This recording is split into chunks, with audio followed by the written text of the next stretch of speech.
ibyiza bihebuje dawe, tubyinjiranye mu murwa wawe ahaganje amahoro.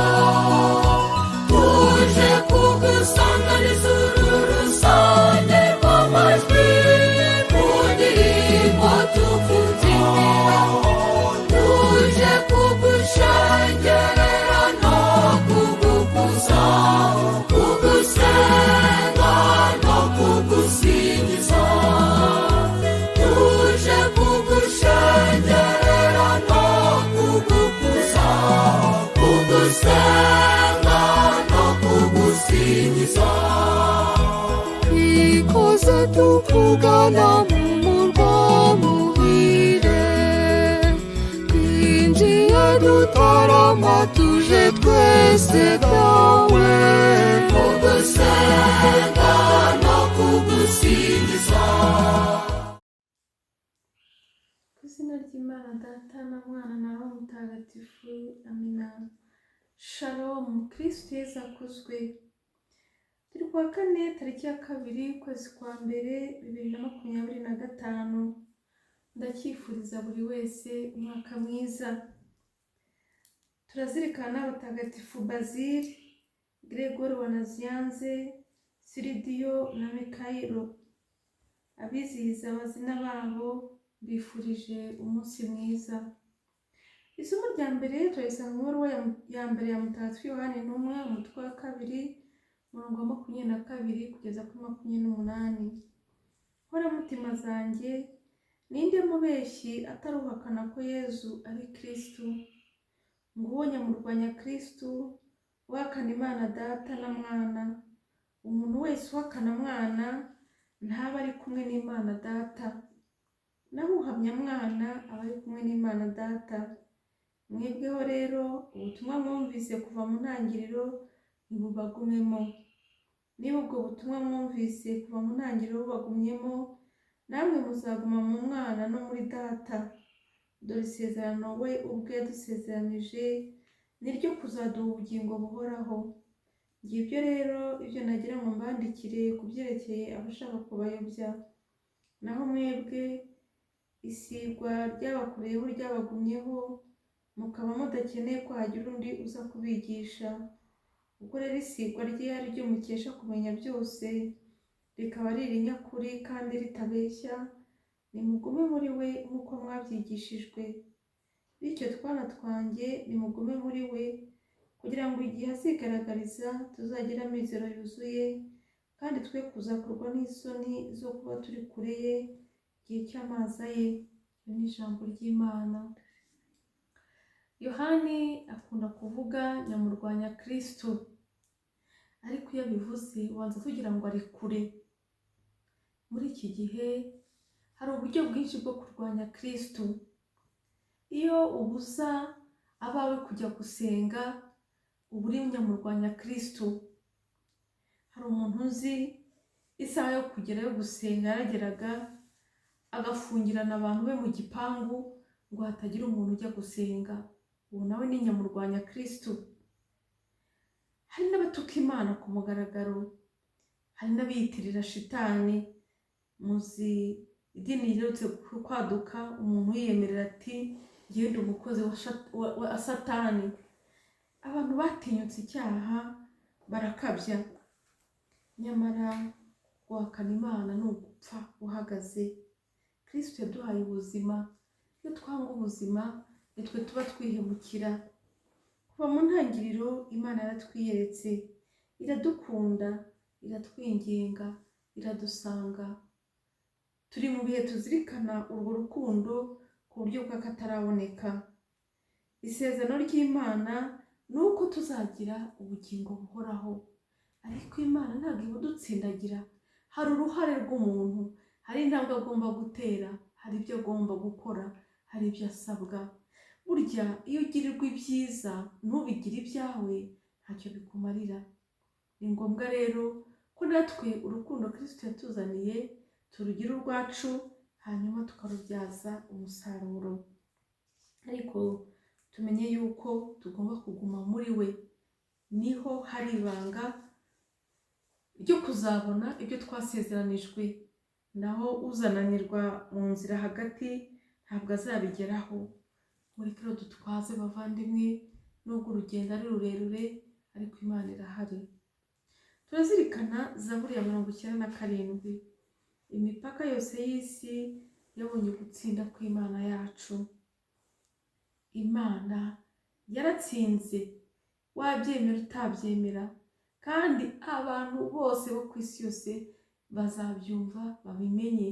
Harimo abazemera, harimo abazahakana, ariko uzahakana ntabwo azavuga ko atabyumvise.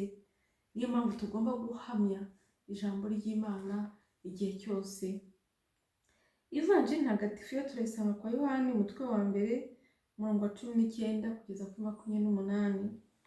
Dore ubuhamya bwa Yohani Batista igihe Abayahudi b'i Yerusalemu bamutumyeho abaherezabitambo n'Abalevi kumubaza ngo urinde. Yohani yaremeje ntiyahakana, ahamya agira ati sindi Kristo. Nabo baramubaza bati biteze, uzaba uri Eliya? Arabasubiza ati sindi Eliya. Uzabe se uri wa muhanuzi ugomba kuza? Arabasubiza ati oya. Baramubwira bati rwose urinde, kugira ngo tugire icyo dusubiza abadutumye. Wibwira ko urinde? Arabasubiza ati ndi ijwi ry'uvugira mu butayu aranguruye ijwi ati nimutunganye inzira ya Nyagasani, nk'uko umuhanuzi Izaya yabivuze.